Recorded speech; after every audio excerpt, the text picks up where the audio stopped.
With us today, we have economist Tyler Cowen from George Mason University. In addition to being an accomplished researcher in economics, Tyler is the author of several best-selling books, including The Great Stagnation and more recently, Big Business, a love letter to an American antihero.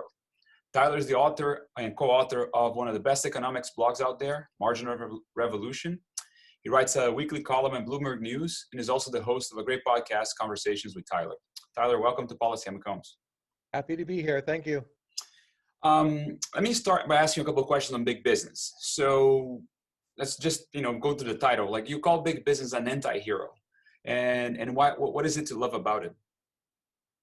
Well, the big news of today, when we're recording, is that the American pharmaceutical company Pfizer has come up with a vaccine against COVID-19 that is more than 90% effective. That's pretty awesome. Big business did that. We're recording this over Zoom. That's a big business. Amazon, the NBA, have performed much better over the course of this pandemic than, say, the United States federal government. So I feel in our society, big business is somewhat underrated. Is underrated as an anti-hero from what sides? And what are the parties of society that tends to be skeptical or critical about big business these days? Well, the progressive left, it's a major theme of their arguments is to be anti-big business. It's hard to find any cases where they will say anything nice about big business. But to be clear, often the right wing is just as guilty, just in different ways. So Donald Trump will yell at businesses, tweet at them, pick on them, say they're evil, media is the enemy of the people, this business can't be allowed to outsource. So the rhetoric as a whole is more pro-business, but the actual behavior in many ways is just as bad, and it's not respecting the underlying legal foundations that enable big business to prosper. How about us as a business, us meaning universities, professors, what's our general predisposition towards big business? Well, universities are among the most left-leaning institutions in American society, so their anti-big business rhetoric tends to go in the direction of the progressive left. Just business should be taxed more, should be regulated more, should have a lower overall status. For major problems, you look always to the government. So, academia, from my point of view, is a very slanted perspective. I think ordinary people on the street have a better sense of big business than do academics on average. Yeah, I was going to ask you about the performance of big business during the pandemic, and you already alluded to it. It's been impressive to me. At first, when we're going into the lockdowns in March, I was concerned of big disruptions in supply chains and so on, and I'm stunned by how smooth things were from their perspective. And I don't know, do you have any? Companies in particular have done a phenomenal job. Arguably our major tech companies are the best run, best functioning institutions human history ever has seen. I know people can be afraid of them for that same reason, but how much they have knit us together, kept supply chains up and running, given us means of communicating. Classes have kept on running in highly imperfect forms. I get that. My goodness, better than nothing. And it's been a relative success of adjustment. And again, most of that thanks, I think, goes to the private sector. Our government has done a pretty poor job at multiple levels. Would you say that businesses in the U.S. are better run in some ways, or did we learn anything about that during this crisis, or it strikes you as no major differences across countries? There are long-standing indices of managerial quality and productivity, and the United States is a clear number one. I have not seen an empirical study across nations during the pandemic.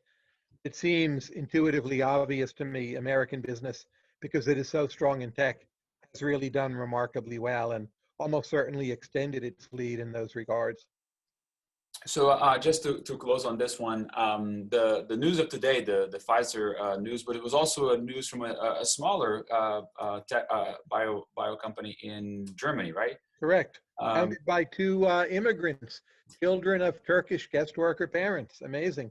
Amazing, right? And do you understand the details of were they working in collaboration, or those are two separate news? I haven't kept up. No, they work in collaboration. So Pfizer, in terms of making it and distributing it, is a much larger company. and with much stronger roots in the United States. The original work and idea comes from Germany. Wonderful example of the benefits of globalization. So speaking of that, I guess it was a good loop in globalization here. You talk about pandemic way before COVID was around us. You had some written about it. You had examples in your book, in a textbook for undergraduates on pandemics being potentially a counterexample to the positives of trade. Give me a sense of your sort of what sparked your interest about pandemics, and what was the reason why you were maybe thinking about this even before all the world started, looking at a real problem. Well, mostly it came from studying history, right? Pandemics recur fairly regularly. So in around 2004, 2005, I wrote a long policy paper for Mercatus, what we should do to get ready for the next pandemic. And to me, this really seemed quite urgent. Avian flu was a possible risk at the time. But I think general knowledge of history is the key input. We're very short-sighted and we have short memories. Arguably the last two pandemics, not counting HIV/AIDS, which is in a somewhat separate category, but we're 1968, 1957. And it's a long time ago. People forgot and needed to be reminded. And in fact, we did screw it up badly. And at some points in time, US was ranked as the nation best ready to respond. And I guess we were on the biomedical front, but not otherwise. Yeah, it seems that one of the things that we're going to go back to COVID in a second, but one of the things that strikes me as a big criticism of the U.S. is it has to do actually with our system of government of federalism, where it becomes very difficult to coordinate a lot of these things, right? A lot of these actions and processes. If you don't have a clear plan ahead of time, there's 50 units and perhaps even more than 50 units, because when you look even within state governments, a lot of the public health apparatus might be in counties or might be in cities, and it's just there was no coordination, no real ability to have a organized plan. Being a large nation, it's very hard to stop it in every place. So what New Zealand did, what Taiwan did, also shutting their borders, that worked quite well, in fact. I don't think the United States could have done the same, or Brazil for that matter. Right. So that's our problem. We still could have done better. But we did work very hard to make up for it on the biomedical front, with astonishing success in terms of speed. So just going back to the textbook example, right? So how would you rate up after our learning now and during 2020? Would you change at all your views on trade and immigration given the lessons of 2020, or not really? Well, I think 2020 has shown if you're a not too large nation and you can contain the virus early, then you should shut your border. And it pains me to say that because I'm a big fan of immigration. I would gladly, at least triple what were the prior levels of immigration. I still hold that view. But during a pandemic, if you can keep people out, there's a big advantage. And we saw this with Western Europe in August. People came back from vacation, significantly accelerated the spread of the virus. They have much larger problems after they thought they had it under control. I wouldn't say this is a totally new view of mine. I did suspect it was true before 2020, but seeing 2020, I'm fairly convinced that at least for a set of countries, they need to close and lock their borders. That said, very large countries, it just may not work, period. You can't necessarily keep everyone out. Yeah, I think one of the only large countries that have an easier time with that would be Australia, right? Again, the island Exactly helps a lot. All right, so just wrapping up on big business. Big tech these days is a lot in the news, and there's a lot of hoopla around their managing of big media and so on and so forth. But just a while back, you had some conversations on the whether or not big tech was close to a monopoly or close to something that would deserve some sort of antitrust scrutiny. So how would you summarize your argument? I think it was against that, right? You think that that's not necessarily anywhere close to being the case, that we need to be checking them for antitrust. Well, the major tech companies typically have either a free product, such as Google or Facebook, or the other activity they do to generate revenue selling ads. They face a lot of competition and offer really very low prices. So I think that's the overall framing of the antitrust question. If you just ask me, though, a very specific question, like have Google and Apple committed particular antitrust violations, I think the odds are they have. I don't think the answer is to split them up. I don't think the answer is to have punitive penalties. I don't think you can say they're totally innocent of antitrust violations. So the way Google allows people to pay for search results or elevates its own connected businesses in search, the way Apple manages its app store, my inclination is still not to actually trust the antitrust authorities to get the remedies right. But if someone says there's a case there, I mean, I would agree largely. So it depends how you frame it. If you think like the whole company is some big monopoly that ought to be dynamited, I'm very strongly opposed. And you think that this is now something that was, are we moving it all that way? I fear that both sides here seem to be particularly skeptical. Both sides of the political spectrum seem to be particularly skeptical of big tech these days. And do you see any movement? I don't know, what's your expectation in that direction? Do you think that now under a new administration, we're going to be less or more aggressive towards them, or? Department of Justice recently filed a suit against Google, or there's a suit coming against Facebook. I actually think with Biden winning, although the Democrats are more skeptical of tech intellectually, we'll have divided government. There's not the sense like, oh, tech helped Donald Trump steal the election. I actually think it will be this long, drawn out, stupid battle that won't lead to very much, and that the landscape has changed. That said, once an antitrust suit is open and all the different states are in on it as well, many different things can happen. Political risk to the major tech companies does look much higher now than it did, say, a year ago. My best guess would be either the government doesn't win the lawsuits or they settle in a fairly quiet way, or the thing drags on and is ugly but doesn't fundamentally change the sector. And their share prices reflect that in the last week or two. That's right. That's right. Let's change gears here to talk a little bit about progress studies. A little over a year ago, you wrote a piece in the Atlantic with Patrick Collison, co-founder and CEO of Stripe, argued that we need a new science of progress. And what do you mean by that?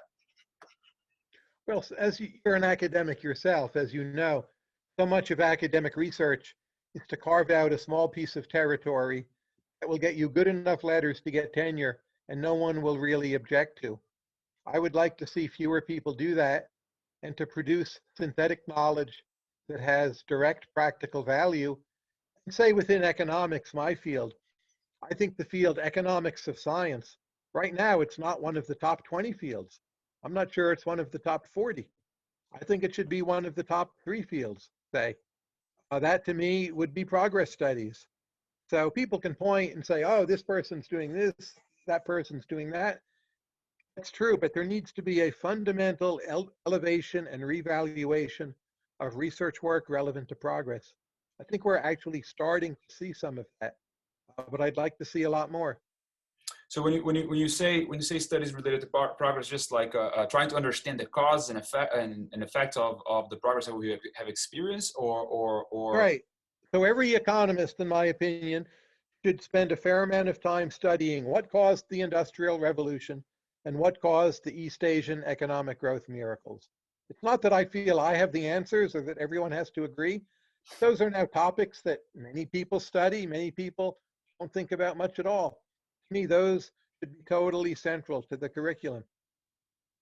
And so do you blame economics for not being paying attention to this, or other social science as well? It strikes me a lot of social science, including economics these days, have a tendency to try to focus on problems, trying to understand, oh, we have a problem here, let's try to understand the causes of that problem. We have another problem there, let's try to understand the cause of that problem, as opposed to look for the big picture of like, well, we have a lot of good things that happen, let's understand the reasons why the good things have happened. Would you agree with that general assessment? Yes, I know economics better than any other field, of course, but my sense from what I know is all of the social sciences have this problem. And, there's plenty, in fact, on sociology of science, as you can see. If you want to, say, read a good book on how could we improve National Institutes health, that's very hard to do. It's not the kind of question people work on. So that to me is deeply strange. And do you think that that somehow relates to our lack of understanding of progress is potentially one of the reasons why productivity has been decaying? I mean, maybe that's a bigger question. Right? Productivity, you write about productivity decays not only in academic space, but I think in academic space, something that you worry a lot about as well, right? Um, um, could that Sure, be a government science policy could be better, regulatory policy could be better. I'm very moved to see how rapidly we made progress on a vaccine. That to me is one sign things are turning around. Government did actually call in Nobel laureate Michael Kramer and ask him, well, tell us how to get a good vaccine quickly. And he told them, and they basically did what he recommended. So we are seeing some very positive signs. And I give Michael Kramer a lot of credit for having worked on that to begin with. So it's not all doom and gloom on the research front. But again, I would like to see most academics work on problems of progress, whereas now it's still a minority. So let me give you an example of something that I do here at UT. I teach a class where it's a class about policies, evaluating policies, and that's like the slogan of our center here is always trying to understand trade-offs about changes. But this is a class to freshmen, so they come in and I try to talk to them about the fact that a policy is an attempt to change the world around you. For you to change the world around you, it's important to understand where you are and understand the facts around you right now. So we start by talking about progress, about exactly the sort of hockey stick, right, of human progress since the Industrial Revolution. But even before I start talking about that, I have a survey with them where I ask a bunch of questions about state of the world, and this is not something new. You know this by lots of other people have worked on it, and like Hans Rosling and some others, to demonstrate that people have a very doom and gloom view of the world. They don't understand that things are much better than they actually think they are right now. And that's all fine. We understand that. And it's kind of nice to have the contrast of, okay, here's what you think and here's what reality is, and students get a good reaction out of that. But my one of the concerns I have, and I don't know if you share, is that is it's very rare in the experience that they will have at universities these days. I think the students are going to come in and the sort of like doom and gloom view of the world is going to be emphasized in a lot of the classes that they will be taking and a lot of the rhetoric around the university. In particular, I think the notion around critical race theory is somewhat incompatible with the notion of progress studies that you describe and you think about. I don't know, have you thought about that? Have you thought about that general aspect of the social sciences? How does that play a role with our students? I think progress studies is a very different emphasis from a lot of what goes on in the humanities. I would stress I do see plenty of room in progress studies for people to study what you might call racial progress using rigorous social science. I'm all for that.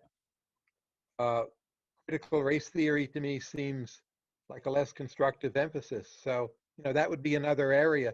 That should be part of the picture, not something outside of it. So we've been talking about scientific progress, but it's not the only form of progress, right? Progress in discourse, progress in gender relations, progress in race relations, many other areas. One thing I always loved about Brazil, I know it's not exactly where the country is at right now, but your motto, I mean, how is it you say it in Portuguese? Ordem e progresso. Ordem e You say it properly. Say it.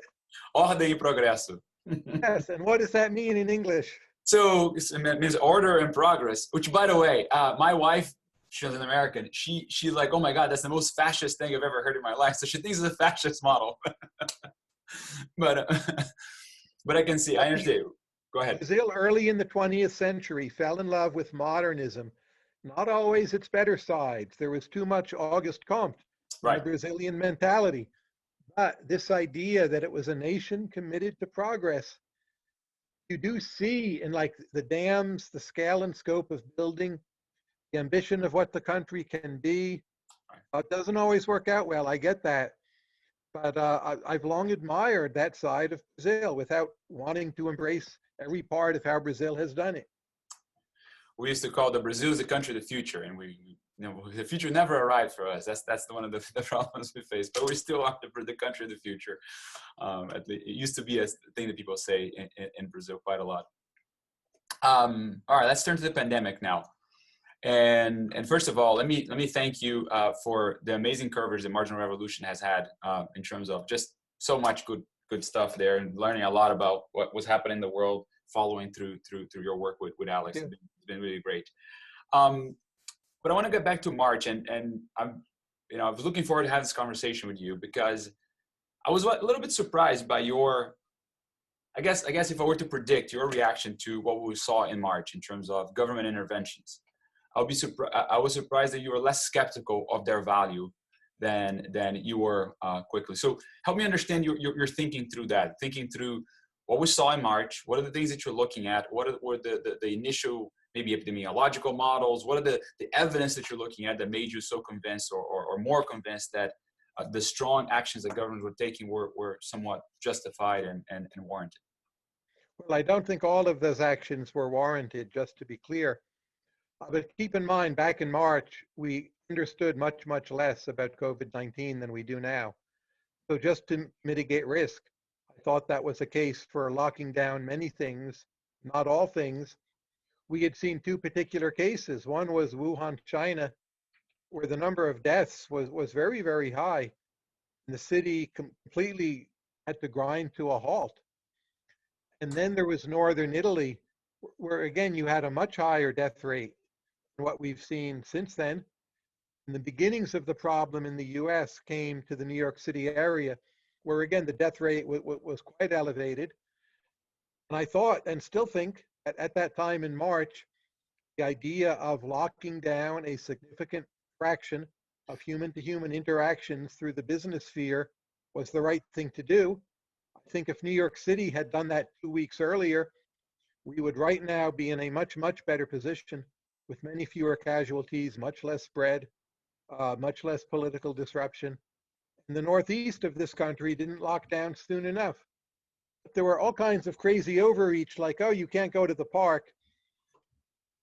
And even then, it was clear to me, we didn't know now what we know about outside being relatively safe.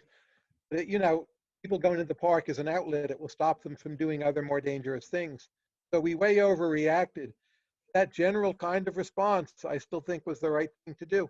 And it helped us buy time. During that time, we learned what is more safe, what is less safe. And when we reopened, we managed okay. Not as well as we could have, not enough testing, but we did manage in some manner. So let me. I guess when you say the actions that we saw in March, the more aggressive actions, maybe it should have come a little earlier, especially in the Northeast. So you would agree that those temporary measures that allowed us to learn a little bit gave us some time to prepare. Do you think the timing of them in terms of because one of the things that I observe is that there's geographic variation in when the pandemic hit certain places, right? But we sort of all went into a panic and locked it down at the same time. So I think there was a lot of damage that was done by Texas, for example, locking down in early mid-March, where it wasn't here yet. We just didn't have enough of a spread here. So that created, for example, the fatigue of 6 weeks later. We're like, well, we need to do something else. And we open, and then of course it hits us because this thing is already everywhere. There's no stopping from getting to Texas in a way that so then we have our wave in the summer that was pretty bad, but somewhat managed without any other extreme lockdown. So much of the country locked down too early, and the Northeast clearly locked down too late. That's how I would put it. But wouldn't you agree that it was almost impossible to know when to do it? It was like we don't have the models. But that's why I want to touch on the epidemiology here. There was a lot of quick trust given to a set of scientists that, quite honestly, and I think you rated them quite poorly in your writings as well, that were just not ready for it. They didn't have the right models. They had models that were, cartoonish in some ways, that did not really help public policy in any meaningful way.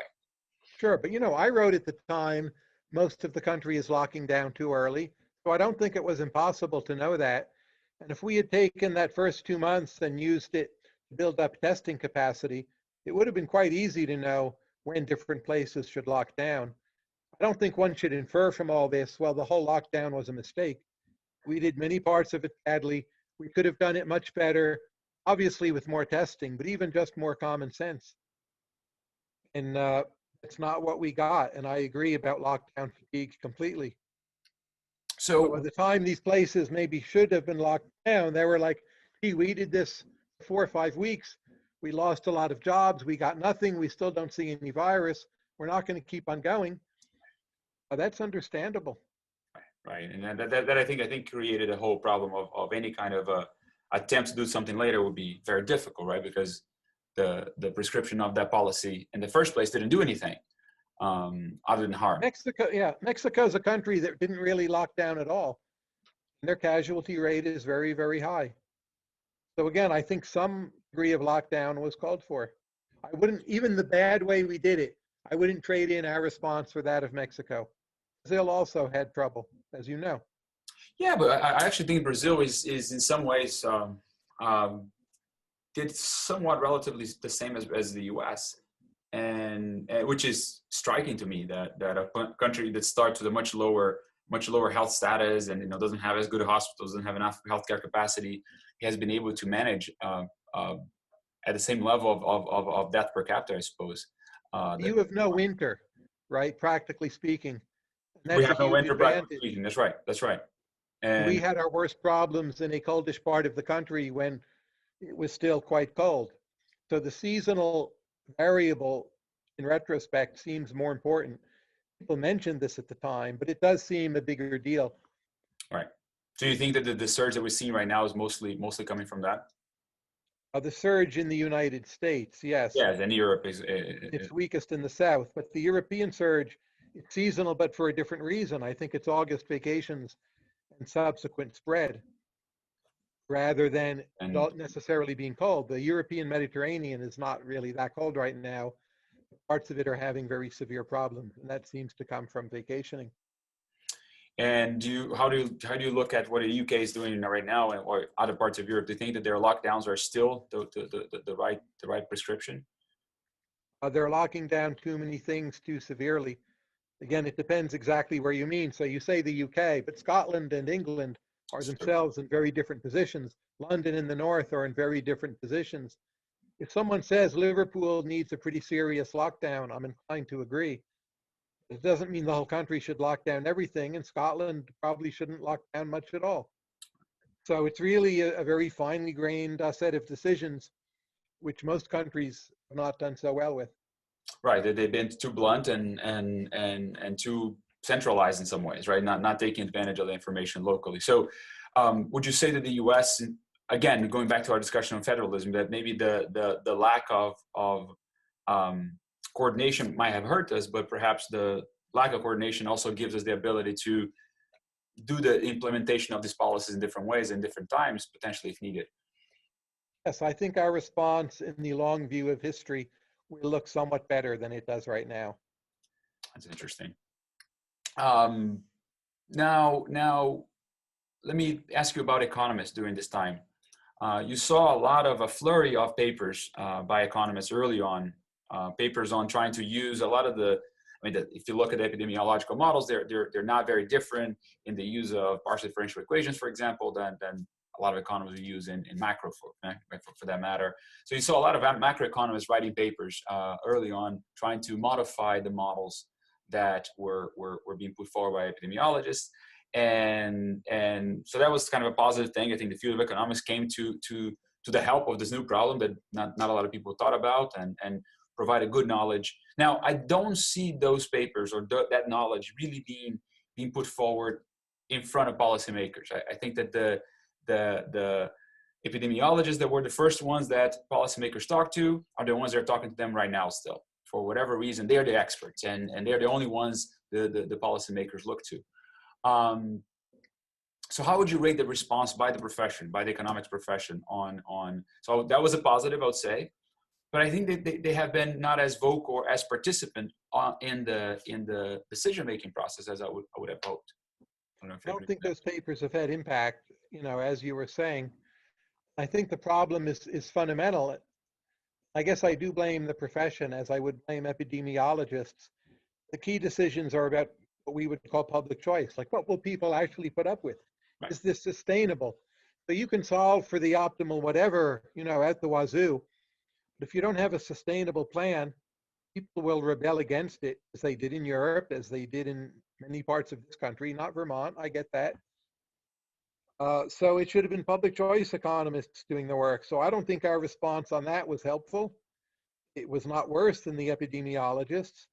Really helpful response was the work Michael Kramer and his team had been doing for some time on advanced market commitment. And that was like an A+ home run. And we're seeing the benefits now with the new vaccines. So I'm thinking about somebody that I thought that has been doing good work, but I don't think has had the impact that I respected Emily Oster on the work that she's been doing on schools, trying to point out that the high trade-off that we're paying here, the price that we're paying on having schools closed, for example, and the sort of data suggesting that the impact of schools openings are not particularly bad on the dynamics of the pandemic. But I just felt that the profession as a whole did not spend enough time trying to make the exact same case that she was making, at least for the area of study that she sort of focused a lot on, right? Children and raising children, etc. So I like know. Emily's work on that. I'm not convinced we currently know the final answer.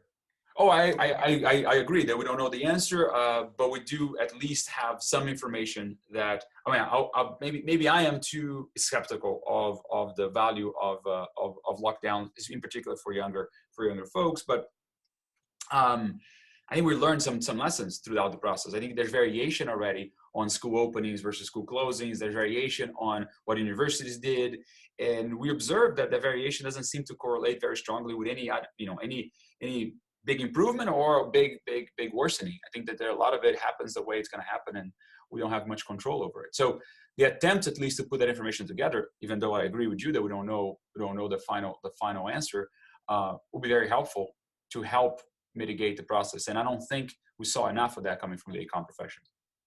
I looked at all of that work. I advised my own university to stay open in hybrid fashion. We did. It's actually gone pretty well. So, I mean, that's my inclination. But still, I think we will know much more, say, 2 years from now.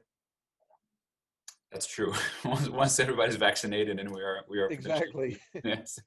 The other thing that I like to bring up is that you made a prediction, I suppose. You called that we're going to go into a yo-yo model. I think you're pretty right. I think you just got it to be what we ending up here, right? Of this cycles of the virus coming in and a little bit of locking down and then opening up but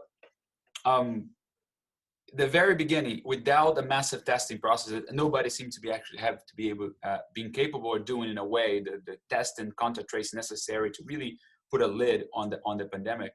It was almost like unavoidable, right? You're going to lock down, you're going to open it up because nobody can stay locked down for that long. It's going to come back, you're going to lock down again, and we're seeing these waves coming in. What do you think would have been possible, really, to have accomplished to avoid this? Assume we did the right thing in locking down in the first place at the right timing. Do you think it would have been possible to have effective testing and contact tracing done through the government in order to have this been a better outcome at the end? We could have had more rapid tests more quickly if, excuse my sneeze, if not for government regulators. I mean, the tests are still there and not approved. So we could have done much better. Now, contact tracing, I certainly can name countries where it has worked. I tend to doubt it could have worked that much better in this country or in, say, England. So I'm for it in the abstract. It's not a thing I've been pushing for the United States. It's just culturally very alien to us, and people are not inclined to cooperate. You can cite the successes, and I'll acknowledge that. So I just think more rapid fire testing, including at home, would have made a big difference. Even on the yo-yo, I've been a little surprised at how much risk people are willing to bear. I thought everyone would be just a bit more terrified and more staying at home. And about that, I don't think I ever wrote down my prediction. I know mentally what it was, and on that I've been wrong. Interesting. So, so you think it's the let's say a college student? Do you think that they are being too risk tolerant? Well, it depends how they're behaving. So there is some Oh, risk. the typical one that you're seeing out there, they seem to be going to parties. They don't say, I don't think that there is a big change in behavior on those students for the most part. I think that's both a prudential and a moral mistake. It's a moral mistake because it's unlikely they're totally segregated from older people. It's a prudential mistake. And I know people who've been hit by this. There is a chance of long-term damage. I'm not sure what that chance is. Look, a vaccine is coming. Just to say to yourself, I'm going to have, 8 or 9 months of my life where I either don't party or I only party with people who are very safe and I'm very close to. Like, is that so hard? Would people in 1957 have found that so impossible? But to me, it's a kind of social deterioration, how poorly we've performed on that. Just a wide-scale ignoring of what should be a stronger social norm. All right, so moving forward, what's happening? What's happening next? Do you think that this is it? The vaccine is going to come in a month. We're going to start getting vaccinated, and we're out of the woods in a couple of months, or? No, not a couple months. The question is how rapidly delivery and distribution will go.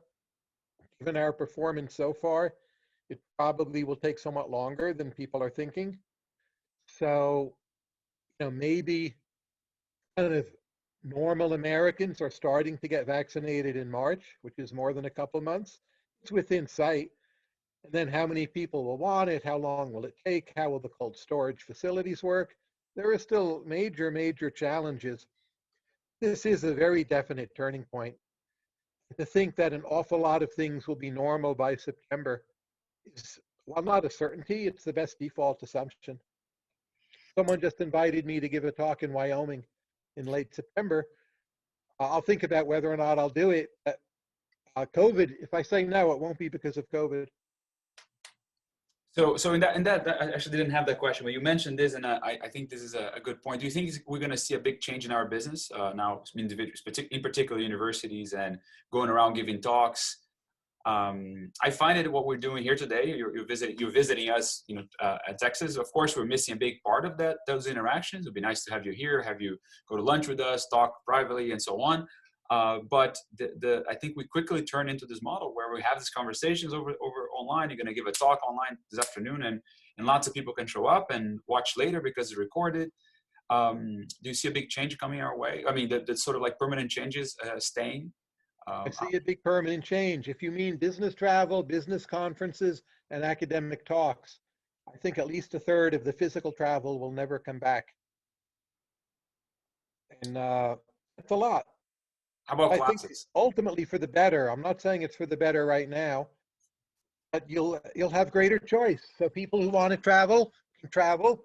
It'll be easier on departmental budgets.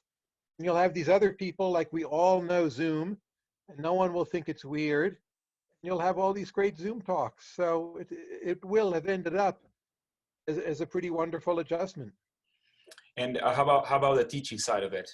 You mentioned the adjustment wasn't, of course, perfect. We're giving something up, but you also have been a big proponent and investor, not investor financially, I don't know, but you've been putting a lot of time and effort into online education through Margin Revolution University and the resources associated with your book and so on. Do you see this being like a shock that is going to basically demonstrate that, listen, this works and we can do a lot more with the levels? And again, I don't think face-to-face will disappear at all.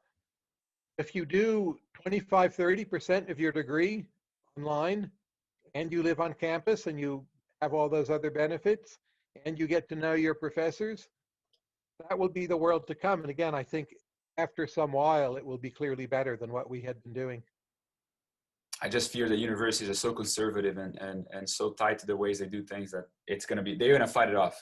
Our administrator is going to be fighting it off, any kind of movement in that direction. But I'm hopeful. I'm hopeful that at least I've learned that I can do a lot of different things in my teaching that can be complemented and improved by the online. So a lot of these schools, I don't know about yours, mine actually is fine, but a lot of them are strapped for money.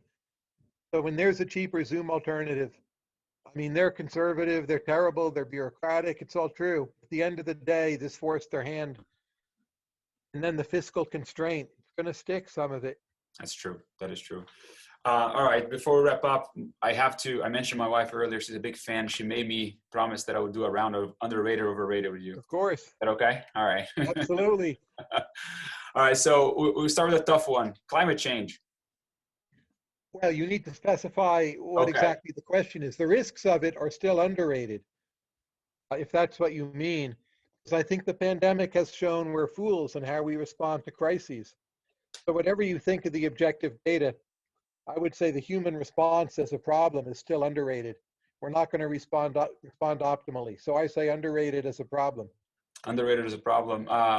Okay, let me try to be more specific. If you look at the Pigouvian tax that we should be posing on carbon in order to solve this externality. Overrated. Overrated, okay. Look how much progress we've seen, like electric cars, Tesla, solar, battery, without much in the way of carbon tax. Like you can either do it or you can't. And yes, as an economist, I believe in elasticities. In this particular case, I think they're somewhat overrated. I'm fine with the carbon tax. I don't think it's a difference maker. Not a thing to go to the mat for. It's a marginal improvement. At the end of the day, I think we'll do most of it without a carbon tax. Brazilian food. Brazilian food is one of the world's greatest glories. Pork and beans dishes of like Minas might be my favorite. Meat in southern Brazil, I think, is better than Argentina. Even to something you wouldn't think, like the sushi in Rio or the Italian food in Sao Paulo, like A++ world class. So it's one of the great parts of the world in which to eat. I love palm oil, moqueca, from the Northeast. Like where does one stop? Just like the oranges, the fruits, the manioc flour, sandwiches. My goodness, so many glories in Brazilian food. Maybe even underrated by Brazilians. I would like agree. that answer? I love that answer. I thought that you'd be like, you understand how vast and the number of variety of foods we have, and that's really great to Order in progress, right? You see it in the cuisine. Exactly. All right, Northern Virginia. Drastically underrated. So you can still afford to live here. Winter isn't that cold. You have 3 airports, incredible, amazing ethnic food with great diversity. You're near Washington, but also away from it. There's so many trees here. You can buy like a very nice home, clearly under $1 million, in a way you cannot in New York or California or Boston. So I think it's, at least for me, the best place in the world to live. But not just for me. The nice things it has wonderful parks, public libraries. It's hard to beat. Texas. Crime here is pretty reasonable, pretty low. Texas. I'm not sure if it's underrated anymore. I mean, it's been underrated. I wrote this big story that was on the cover of Time magazine predicting what a bright future Texas would have. When was that? I don't think I read that one. It was like 8 years ago. I'm not sure. And you just look how many cities Texas has that are growing like crazy. But it seems to me by now this is well known. It's become properly rated. But the bullish story is still true. Like, I'm not repudiating that. It's just so obvious, everyone knows it. So finally, getting rated on marginal revolution. Getting rated on marginal revolution. I think it's underrated. Like Steve Levitt once told me, the one thing that did the most to sell copies of Freakonomics would be marginal revolution covering it. So I'm not sure everyone knows that, but it really goes a long way, publicity on marginal revolution. Well, People I can tell. have no business being nice to me or nice to me. So maybe actually it's overrated. They're like people who are like tenured at Harvard. They're working harder to be nice to me than I am to be nice to them. What does that tell you? It's weird. Well, I can tell you that my highlight of my 2020 has been being called excellent in marginal revolution. Not by you, by Alex, but that was definitely a highlight of my career. So I think it's underrated. Thank you. All right, Tyler. Thank you so much for joining us, and look forward to a talk this afternoon. Catch you later today. Thank you. Bye.